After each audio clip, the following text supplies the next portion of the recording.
Pemirsa, mudik telah menjadi tradisi sebagian besar masyarakat Indonesia. Tetapi mudik tahun ini diperkirakan tidak sebanyak tahun-tahun sebelumnya. Di tengah pandemi virus corona, tradisi pulang kampung malah bisa menjadi sebab penularan bagi keluarga yang dikunjungi. Namun masih ada saja warga yang masih ingin mudik, bahkan sudah ada yang mudik. Mengapa demikian? Untuk membahas hal ini telah bersama kita Direktur Riset Kata Data Insight Center atau KIC, Mas Mulya Amri. Selamat siang, Mas. Selamat siang, apa kabar? Semoga sehat di sana. Iya, sehat Mas, alhamdulillah, terima kasih. Mas Mulya juga sehat-sehat? Ya, alhamdulillah kita di rumah aja dan terus berolahraga di rumah, mencari matahari pagi di rumah, minum vitamin. Iya, jadi walaupun di rumah tapi tetap melakukan aktivitas biasanya dan juga tentunya menjaga kesehatan begitu ya Mas ya. Iya, Mas Mulya, ini kan Betul sekali. berdasarkan survei dari Kata Data Insight Center atau KIC, ini ada sekitar 2.437 responden ya.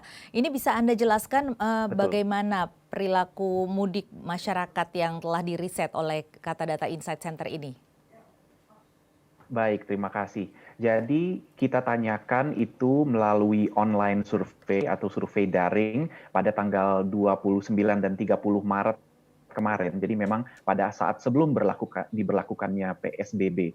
Dan dari 2.000 lebih responden yang kami dapat, kita memang menemukan bahwa 63% itu sudah memutuskan untuk tidak akan pulang kampung gitu ya. Sementara kita juga menemukan bahwa 4% itu ternyata sudah pulang kampung duluan gitu. Jadi memang sudah mengalami dampak dan mereka merasa oke lah saya pulang kampung duluan. Nah, dari sisanya kita melihat ada 21% yang belum memutuskan atau masih mikir-mikir dan masih ada 12% yang menyatakan masih ingin pulang kampung. Demikian begitu, Mbak. Nah ini dalam periode dari kapan sampai kapan ini diambilnya riset ini? Ya, jadi kita lakukan selama 2 hari di tanggal 29 dan 30 Maret 2020 ini. Ini cukup mewakili begitu, Mas? Sebetulnya kalau untuk mewakili seluruh penduduk Indonesia tentunya tidak bisa ya, karena untuk itu harus dilakukan survei acak.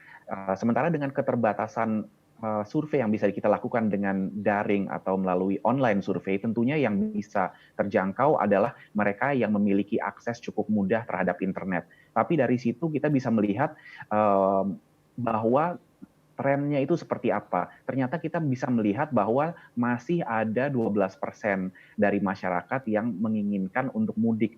Tentunya kita tidak bisa langsung menyatakan ini 12% masyarakat Indonesia. Bisa jadi kalau kita include juga mereka yang tidak punya akses internet, ini lebih besar yang ingin mudik. Tapi di sini 12% itu walaupun secara proporsi terkesan kecil, tapi secara jumlah itu sebetulnya sangat banyak sekali. Dan kalau kita ambil angka jumlah mudik yang terjadi di tahun lalu, tahun 2019, itu 18 juta orang loh Mbak. Nah Mmm. kalau seandainya kita asumsikan benar 12% itu merepresentasikan seluruh masyarakat Indonesia, 12% dari 18 juta orang, itu aja udah 2,2 juta orang. Belum lagi yang masih memutuskan, yang masih belum memutuskan, masih Ini mikir-mikir. ini udah Kita lihat 2,2 juta orang ya, itu pun yang dengan asumsi ini yang memiliki akses internet. Artinya ini yang betul, mungkin tingkat sosial ekonominya agak lebih baik begitu ya, dan betul. tentunya jumlah dari masyarakatnya pasti akan lebih banyak yang di bawah itu begitu kan Mas? Berarti akan berpotensi lebih Betul, banyak lagi? berpotensi lebih banyak lagi, betul sekali. Itu yang kita khawatirkan. Mmm. Nah kemudian, dengan dari 21% yang belum memutuskan ini apakah akan ada nanti, survei lanjutan yang akan dilakukan? Kita saat ini memang sedang terus mengevaluasi survei-survei apa lagi yang terus perlu dilakukan ya, terutama, ini kan tentunya jawaban orang juga berubah, bisa jadi karena ada peraturan baru kan juga, ini ya, Presiden Jokowi sudah mengeluarkan aturan melarang mudik. Tentunya berbagai aturan yang dikeluarkan oleh pemerintah ini juga berpengaruh apa yang akan dilakukan oleh orang. Bisa jadi sekarang setelah keluar larangan ini, kita sih harapkannya mudah-mudahan bisa lebih sedikit orang yang akan mudik. Mhm. Tentunya ini perlu diimbangi juga dengan jaminan sosial, bantuan sosial yang lain-lain, agar orang yang kepepet untuk mudik karena alasan ekonomi, paling tidak dia tidak punya lagi alasan ekonomi untuk mudik. Jadi ini juga kita lihat penting sekali juga untuk memastikan orang yang tidak mudik itu kebutuhannya terpenuhi. Oke, dari kategori yang disasar oleh, penelitian ini, untuk ada Mhm. kategori apa saja? Apakah dari kelompok usia, kemudian ada kelompok-kelompok apa lagi? Dibagi Betul. Jadi menjadi dari kelompok mana saja gitu?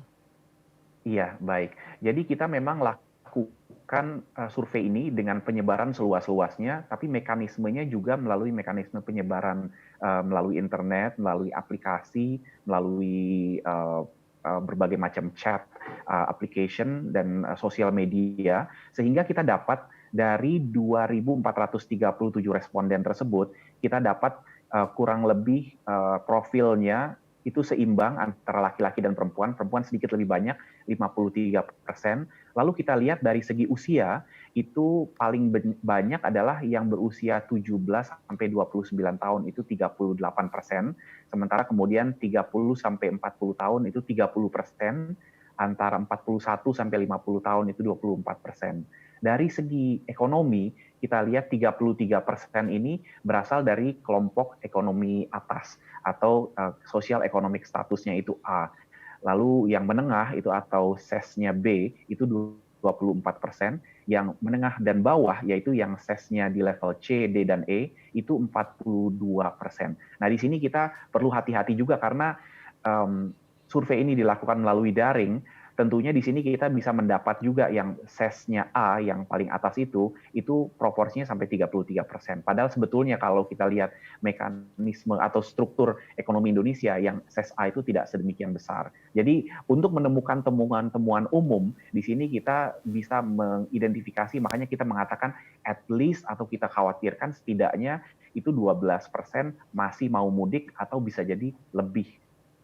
Dan ini baru mencerminkan hanya sedikit saja, jadi seperti, apa namanya, fenomena gunung es begitu ya? Betul. Perkiraan dari jumlah orang yang mudik ini ya, Mas, ya? Betul. Dan ini hasil penelitian kita ternyata sejalan juga dengan hasil penelitian yang dilakukan oleh pemerintah Indonesia, Kemenhub, yang dilakukan sesudah dari kita, dengan jumlah responden yang jauh lebih besar, di atas 10.000, dan karena mekanismenya juga melalui mekanisme daring, jadi juga yang didapat respondennya kurang lebih profilnya sama. Sehingga kita melihat hasil riset ini, walaupun dilakukan pada saat yang berbeda, ini masih sejalan. Mhm. Nah ini yang didapat adalah yang paling banyak untuk kelompok usia 17 sampai 29%. Kenapa kira-kira didapatkan hasil tersebut? Betul sekali, Mbak. Jadi dari hasil riset ini, dari hasil penelitian, hasil survei, kita juga lakukan analisis lebih lanjutan untuk mengetahui profil dari orang-orang yang memutuskan untuk mudik atau masih mikir-mikir nih gitu. Jadi kita lakukan analisis regresi sehingga kita bisa mengontrol faktor-faktor yang terkait dengan calon pemudik. Nah, kita bisa temukan sekarang bahwa ternyata ada 3 faktor utama yang berperan sangat besar yang menentukan atau berkorelasi dengan keinginan orang untuk mudik. Satu itu adalah laki-laki. Jadi kalaupun sosial ekonominya sama, kalaupun umurnya sama, tapi dia laki-laki, dia itu cenderung untuk mudiknya jauh lebih besar dibanding perempuan. Lalu kemudian kita lihat faktor kedua adalah umur. Nah, yang muda ternyata yang berusia 17 sampai 29 tahun itu jauh lebih ingin mudik dibanding yang sudah lebih senior. Nah, jadi tadi sama, kalaupun kita asumsikan sama-sama laki-laki, kita asumsikan sama-sama status sosial ekonominya, tapi dia umurnya lebih muda, dia lebih ingin mudik. Nah, yang ketiga ini adalah status sosial ekonominya. Nah, yang SES-nya itu C, D, dan E atau menengah ke bawah, itu jauh lebih ingin mudik dibanding kelompok ekonomi yang lain. Walaupun dia sama-sama laki-laki atau sama-sama muda. Nah, di sini kita lihat ini bisa menjadi panduan bagi pemerintah dan juga mungkin bagi media untuk mengkampanyekan jangan mudik ini agar lebih sesuai dengan audiens atau kalangan orang-orang yang masih berpikir-pikir untuk mudik ini. Dari hasil kategori usia, kemudian SRS, dan juga jenis kelamin ini, apakah bisa ditarik suatu kesimpulan tertentu? Ya, memang bahwa sepertinya sangat terkait dengan kondisi ekonomi yang kurang stabil. Jadi, terutama di sini kita bisa melihat ada beberapa sektor yang secara sudah terdampak duluan dari kasus COVID ini. Lalu kemudian kita juga melihat beberapa pemain-pemain ekonomi yang bergerak di sektor informal. Mereka juga sangat terkait atau terdampak dari COVID, terutama yang sangat memerlukan interaksi tatap muka dengan pelanggan. Jadi pedagang kaki lima, pedagang informal, hal-hal lain yang ini banyak dari laki-laki yang mungkin yang bekerja di bidang yang seperti menjaga toko atau security dan lain-lain gitu ya, yang yang aktivitasnya ini kemudian sangat rentan untuk terdampak dari COVID. Nah, pada saat itu mereka melihat, oke, daripada saya di kota kekurangan penghasilan atau penghasilannya tidak pasti atau dirumahkan karena aktivitas kantornya, aktivitas tokonya itu dihentikan sementara, mereka melihat, oke, lebih baik saya pulang kampung aja daripada saya di kota biaya hidupnya tinggi. Nah, di sini kita bisa melihat juga dari yang sudah mudik duluan, ternyata itu banyak mahasiswa, pelajar itu bukan mudik ya, banyak yang sudah pulang kampung duluan. Sehingga kita bisa melihat profilnya, inilah kalangan yang muda ini, yang laki-laki, yang sosial ekonomik statusnya itu masih di bawah, itu justru mereka perlu disupport, diberikan bantuan sosial dan berbagai jaring pengaman lainnya, agar mereka tetap bisa bertahan dimanapun mereka berada, sambil terus pesan-pesannya ini juga disampaikan dalam bentuk-bentuk yang lebih dapat diterima oleh kelompok ini.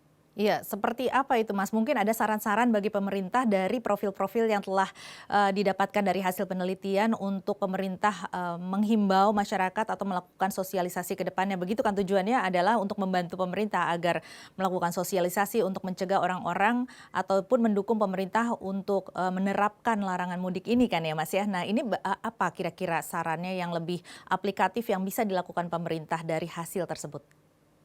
Betul. Jadi yang lebih aplikatif pertama, larangan untuk mudik atau imbauan keras untuk tidak mudik itu sudah dikeluarkan dan itu juga adalah suatu hal yang sangat make sense untuk saat ini. Yang kedua adalah tadi berbagai macam bentuk bantuan sosial dan jaring pengaman lainnya segera dicairkan, segera diberikan kepada yang membutuhkan atau yang rentan untuk mudik ini. Dan ini bukan hanya dari pemerintah pusat, kita juga melihat beberapa inisiatif bagus dari pemerintah daerah. Contohnya yang sebagaimana diangkat di salah satu pemberitaan Kata Data adalah Bupati Trenggalek.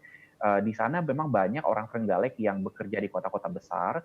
Nah, mereka memberikan insentif 600.000 sebulan bagi warga yang ber-KTP Trenggalek untuk tidak pulang kampung, tidak mudik pada saat Lebaran ini. Jadi selagi mereka mau bertahan dimanapun mereka berada di kota besar, itu diberikan insentif 600.000 sebulan. Ini adalah inisiatif yang cukup baik dari pemerintah daerah juga. Jadi mestinya tidak hanya dari pemerintah pusat saja inisiatif seperti ini. Dan lalu kemudian dari segi messaging, dari segi pemberian pesannya agar lebih tepat, tentunya ini perlu diberikan, perlu melalui sebuah proses pemahaman yang lebih lanjut bagi orang-orang yang berkarakter seperti tadi, misalnya laki-laki, muda, dengan kondisi sosial ekonomi yang belum tinggi, ini kira-kira bentuk-bentuk pesan yang lebih tepat seperti apa. Tentunya kita bisa sesuaikan juga dari segi bentuk pesannya. Kalau misalnya itu posternya seperti apa. Kalau misalnya ada bahasanya seperti apa. Tentunya bahasa yang diarahkan kepada laki-laki mungkin beda dengan bahasa yang disampaikan kepada perempuan. Lalu kemudian pesannya juga kalau bisa tidak rumit-rumit, gitu, lebih hal-hal yang mudah dicerna. Baik, terima kasih Mas Mulia atas waktunya. Semoga selalu Terima sehat. kasih. Selamat Demikian, siang. semoga juga teman-teman di sana juga selalu sehat. Selamat siang. Baik. Ya, itulah tadi Mulia Amri, Direktur Riset dari Kata Data Insight Center mengenai perilaku mudik warga. Dan pemirsa, kami masih akan kembali dengan informasi lainnya usai jeda. Tetaplah di Nusantara Siang.